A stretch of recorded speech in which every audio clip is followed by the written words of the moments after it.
display camp, we share a lot of that same vision.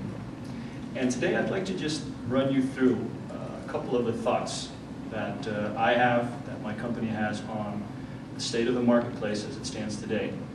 And I'll give you a bit of an introduction on electrowetting technology, because I'm assuming that, just looking around here, maybe not a lot of people have either heard of it initially or know how it works. So Jeff actually explained in his introduction, December of last year, we were snapped up by Samsung LCD, which is today the biggest manufacturer of LCD displays. And a couple of good reasons for that, but I'll get into that later in the presentation. This is one slide that everybody seems to pop up at every conference on e-readers. I tend to put it up there every time because of this. And this was actually, if you look at cause and effect in the market, this is one of the first interesting slides to show cause. Why was there turbulence in that category? Well, basically in 2 months' time, Apple had come to a certain volume that it took other players like Amazon to take a considerably longer time to reach. And what happened in the market was profound. The first thing, prices started dropping. And this was based on devices which had been engineered and designed to be at a certain price point. So first comment, margins dropped. But what hooked on from that is the fact that a lot of new devices came out, same as with the introduction of devices this week, that are specifically cost engineered to a lower price point. Functionality got stripped, but the main functionality of e-readers remained. And I think this is an important point because it just goes to show that this is one of the mechanisms as well whereby these e-reader devices have now distanced themselves from the tablets and made the proposition more attractive to consumers. Another aspect, and I saw the slide yesterday as well, is content. Now, there are two reasons why I put the slide up there, two reasons why it's significant.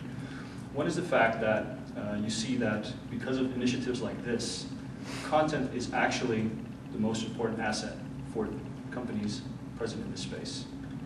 And the second is actually that, I don't know, I think when I joined the company Liquavista in 2010, I think there were more e-reader manufacturers than you can shake a stick at. I think 40 plus, 50 plus in the market. If you look at the ones that have actually survived, it's the ones that actually have control of that full value chain, everything from content towards delivery to the end device.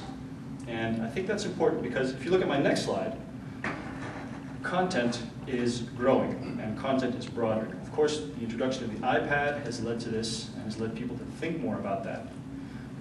But for companies very much involved in content and about selling content, it's important to be able to support new types of content, and it's important to be able to follow the trend of broadening content. Aside from the fact that this will lead to new revenue streams as well. So, we're faced with a dilemma, and the dilemma, traditionally in e-reader land, has been that on the one side you have this great device that offers the possibility to make a fantastically good-looking UI, the possibility to deliver different and new forms of content, and, for that matter, great advertising. You'll get some of the apps on the iPad. And on the other hand, you have this kind of workhorse, fit-for-purpose, I do one thing extremely well device, which has admittedly gotten very popular because it fulfilled a number of key functionalities. Good readability, the fact you could take it anywhere, and approachability, which is just another synonym for cheap. And I think moving forward, and this is back a couple of months ago, a lot of product designers in that space, taking all these things into account, were kind of torn. And on the one side, thinking of the blue boxes, the 10 commandments of how to design a good e-reader, and the reasons why e-readers became popular. The fact you can read them outdoors, the fact you don't have to look for power outlets to keep charging it, and the fact that you don't need a lot of processing infrastructure. You don't need a lot of memory, you don't need a lot of powerful microchips to process rich information. But now on the other hand, they're looking for new devices which can do new, better things, like include the slick UI that an iPad has, that will pop out on the shelf and entice users to buy it. So designers, product designers are torn, and I guess the solution we see on the market today, and I can put a slide next to this on what Amazon has done as well, is kind of take the plunge and kind of introduce a new type of device, one that doesn't meet the 10 commandments of a good e-reader, but one that does allow for these new content streams, that does allow for more interactivity, that does allow for good UI. And for Barnes & Noble and for the Nook, it's been successful. These are just a couple of the figures that they shared after a couple of months of the Nook being out there. And you can basically see that what this means is that they've basically created another group of people who consume content and consume media and maybe have different reading styles, maybe different ways of interacting with their devices. And what's actually happened is that the e-reading market has now split between devices that are actually really good for the so-called immersive readers, the people who read War and Peace and sit under a tree for a couple hours and read books, and people who just want to pass the time, read a mag, read a periodical, and spend less time on immersive reading and more on casual. So just a little overview of the market. This is my takeaway if you look at just a couple of those dynamics happening and what's in it next, what product designers in the e-reading space are looking for. Again, it's all about content. It's all about generating revenue. The device is the conduit. I do disagree with some of the statements from yesterday that devices are being sold at a loss today. I think still without the guarantee of revenue in that purchase, people are not going to be selling devices at a loss yet. But content will be the thing fueling revenue for these companies.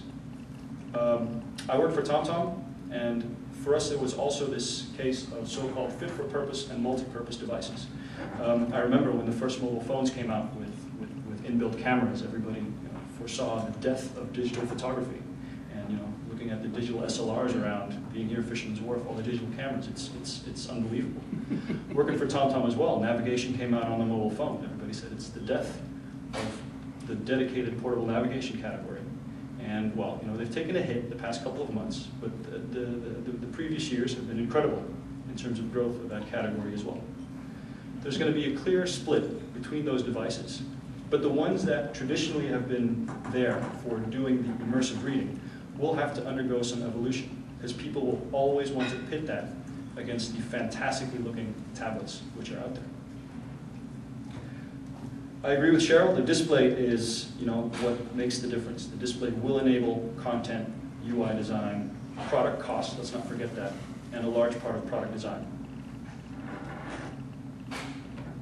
So that's my take on where the market's going. Let me tell you a bit about electrowetting. I was assuming not a lot of you knew. How many have heard of it before? Wow, okay, that's impressive. All right, well I hope I can tell you guys, teach you guys something new, and for all the rest of you, I'll try not to make it too scientific. Electrowetting is actually older than a lot of us maybe think. It's a technology that was invented somewhere in the 19th century. And Philips actually started a century later, end of the 20th century, started looking at possible applications for electrowetting in displays and in lenses. I have a video here that gives you kind of shows the basic principle of electrowetting. And what electrowetting is it's the ability to change the properties of that hydrophobic surface there to either, when you apply a voltage, to either repel water or to attract it. You can see that here. By alternating the voltage on that hydrophobic surface, it changes from hydrophobic to so-called hydrophilic. And, well, either the water wants to get in touch with it or the water wants to get away from it as much as possible. So that's the basic principle. And I guess the next question is, how do we apply that to a display? Another movie for that. And I'll take you through the layers and actually the fundamental way we build up a display. So you take an everyday TFT substrate, the same stuff you'll find in your laptop, in your TV, or in your mobile phone. On top of that, we add a barrier to protect the electronics, and a fluoropolymer layer, which is the hydrophobic layer you just saw in the previous animation. We add some pixel walls on top of that, and inside this pixel wall structure, we add a mixture of an electrolyte and a colored oil. So this is where, actually, the video's a bit dark, but this is where the major difference is from an LCD display. The fact that we do not use a liquid crystal material, but we use this electrolyte and black oil.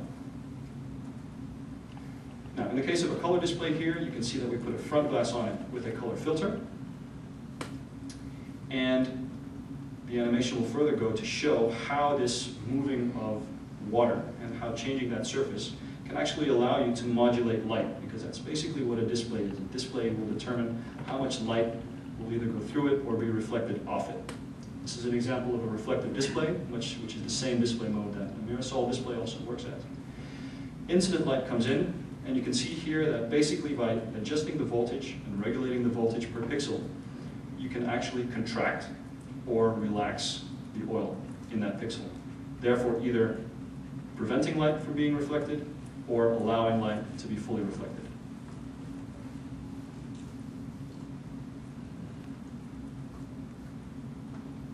Pretty simple. And a major advantage of this display technology is the fact that, you can see it right here, the optical switch works in this dimension. Those familiar with LCD maybe know that liquid crystal displays rely on molecular orientation, polarization of light. That's not the case with these displays, meaning that what you actually get is a display that's very light efficient, allows 2 to 3 times more light to either be reflected off it or to pass through it compared to an LCD display. They say pictures say 1,000 words, and this is basically one of the advantages of being able to be very efficient with light. That's an actual display that we had out there on a sunny day next to an iPad. What's neat about the technology as well is that aside from these reflective displays, it's also possible to make different display modes, as is the case with LCD. So not only can you make reflective displays, but in the case of, for example, televisions, or in the case of, for example, laptops, where you want more visibility in low light environments, you can actually make displays which are transmissive, which is with today's LCD displays for those applications. Aside from transmissive, there's obviously also transparent. I don't know if you guys saw the prototypes from Samsung LCD on transparent. They made these freezer door applications or showcases where they have certain watches or shoes in there, and displays then actually used to augment extra information on top of these objects. And, well, I think what's kind of an ideal combination for a lot of people is a transflective display, one where you are able, in low light conditions, to illuminate it from the back and still get enough light reaching your eyes, but one where, as soon as you go outside, you can actually use the light of the sun to indeed also get good image quality and maintain that image quality. In 18 months, when we were still a small startup company, we actually proved that the display technology is also very scalable, meaning it scales just like LCD. Today, we're at about 8.5, 9.7, 10-inch. That can quickly go up to 22, 46, 76, depending on your application area. There are no physical or intrinsic limitations to the scalability of that technology. For you display buffs out there, I put this slide up there as well. It maybe doesn't say a lot to people not really in displays, but the essence of this slide is that by having what we call perfect analog grayscales, you'll be able to do one thing really well, and that's generate a lot of color. If you look at the latest announcements from other, when we say emerging displays or competing displays in the market, productization is around 4,000 colors. We are able to go up to 65 million, or sorry, 262K or 60 million in the future. People often ask, is the display technology bistable, like e-ink? So if I have an image on the screen and I pull the battery, what will happen to that image? This technology is not bistable, and I think that is a reason that a lot of people doubt power efficiency and whether this technology can actually compete with e-ink. But if you kind of look at the way that devices are designed, or devices maybe will be designed in the future, talking about UI, I think there's a reason why there's no scrolling or pinch and zoom or features like that in the UI of current e-readers. That's because the refresh rate of the current technology is just too slow. And although the displays are bistable, quite a lot of energy is required to change the display from one physical state to another. So whilst a refresh is still required to keep the display information on, we've successfully demonstrated at SID as well this year and last year that we can scale the refresh rate down depending on the display information. So when you're looking at full-fledged, full-motion video, you're scaling up to 60 hertz. If you're doing 3D, you're maybe scaling up to 240 hertz. But if you're just showing text, static text on a white background, there's no need for high refresh rates. You can scale this down to 1 hertz, maybe even less, and effectively thereby save significant power.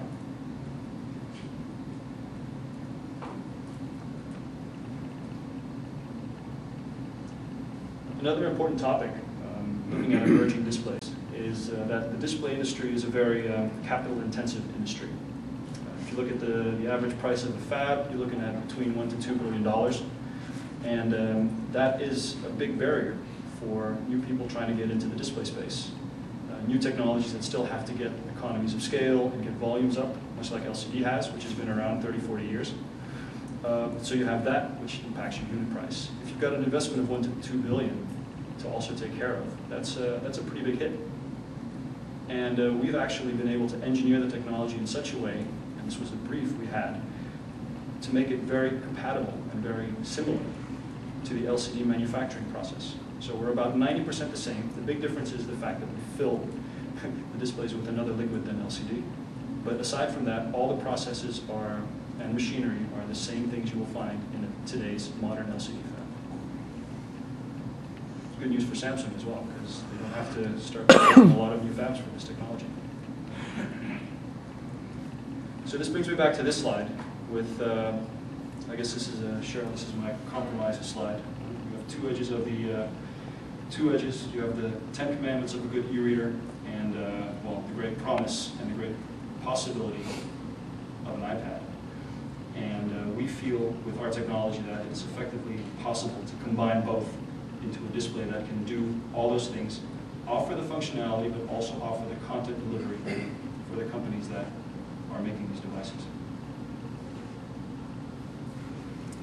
A couple more tidbits to share, and this goes hand in hand with scalability. I guess the gentleman from e-ink yesterday mentioned that, sorry, from Plastic Logic mentioned that going to larger sizes for products, and you can see by the protective covers that they have out here for devices, that larger sized products with larger sized displays made of glass are very susceptible to breakage. In normal usage modes, obviously if you have a big sheet of glass like that and you flex it and you do things with it, it's very easy to break. So making displays flexible is a way not only to maintain robustness in current size displays, but also important when you go to larger size displays, which we know is something that the educational space is looking for. 12-inch, 14-inch, that is more of a good size to do good reading in the educational space, as well as do annotations and things like that. And the technology is also flex compatible. We have a project which had the deliverable, and I've got a video of it here again, to actually make electrowetting displays on Plastic Logic's flexible substrate. It was funded by the British government. We've actually completed it and delivered our latest prototypes.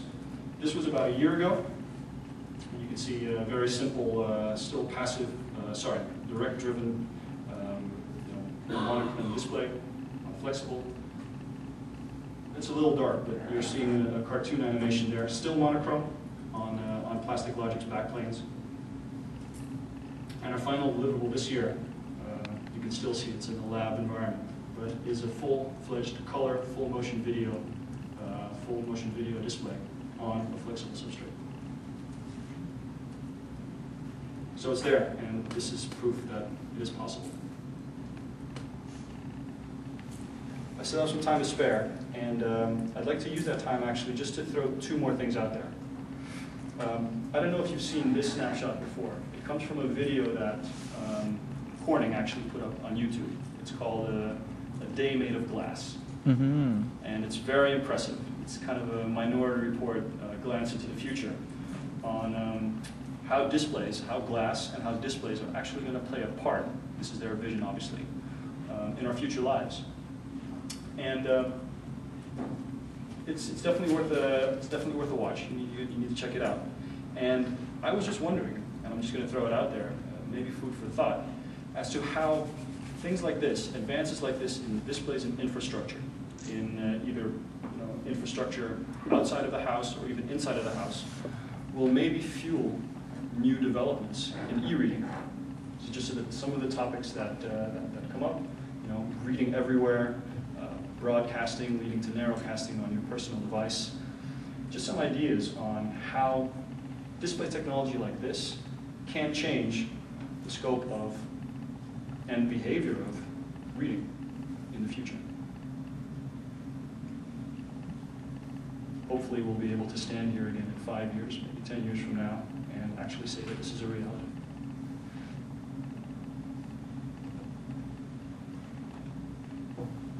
That was it for me. Thank you for your attention. 2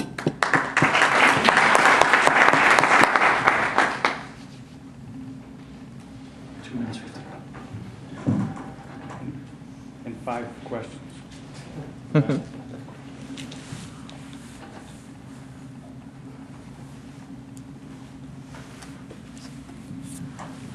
Okay, so I actually have like a few questions.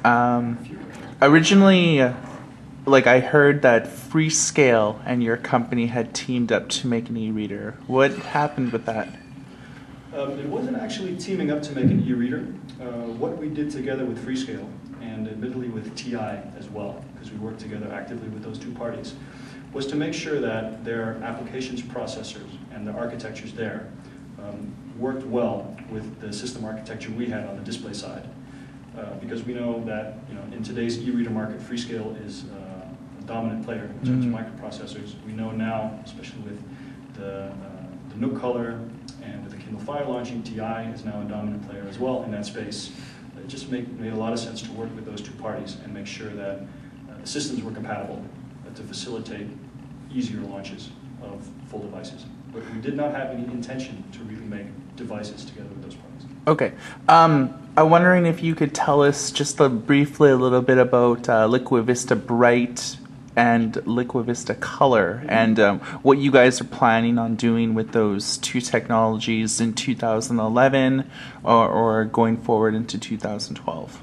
So Bright and Color, for the people not familiar with it, were the platforms that we defined purely based on reflective technology. Bright was the monochrome platform, Color was the color platform.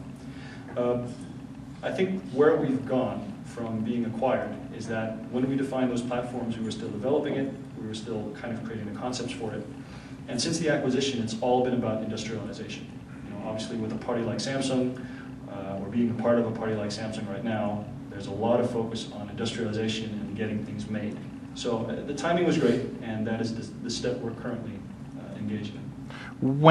Final question, when could we expect some serious product offerings, from your company? Because, there's always a lull period from when you're acquired and, right, going through all that whole rigmarole until everything starts to get, more or less smooth sailing. When can we expect to see some product offerings in either the tablet or e-reader space? I'm afraid I can't give an exact date. I can say it will not be this year, obviously because of integration and getting things up to speed in the new organization. But I think one thing I've learned being a part of a Korean organization is that everybody's in a rush. Everybody's very, very keen to capitalize on this investment. Yeah. So if I look at the speed and the aggressiveness with which Samsung traditionally approaches the market, that applies to this technology as well. In the e-reader context, what would you say is the primary competitive advantage of this display technology over Mirasol? Yeah, come on, Okay. let's do it. Gloves off. Here we go. Here we go. Hey. It's getting interesting. All good technology, folks. I'm gonna try to be as tactful with this one as possible. I think if you look at so the question was purely for the e-reader. Yeah. The e-reader market. Feel free to butt in anytime, Joe. All right. I think one of the Keep that camera out there. I think one of the advantages we have in terms of our technology is the fact that it is indeed scalable, and that there's also the potential to make it on flexible substrates. If there were any key advantages, those would be the two that I would say would be most pertinent when comparing to technologies like yours. And that's actually accurate. You know, we have no intentions for flexibility. I mean, we didn't set out to do that. And with regard to scale, it's something that we can do should we want to go that way. But as mid-size, mobile, very focused mobile, we'll probably stay in that medium size. So definitely, you hit the nail on the head. You know your stuff. Objects flying over this way. Okay. Any other questions? Thank you, Kurt. Thank you.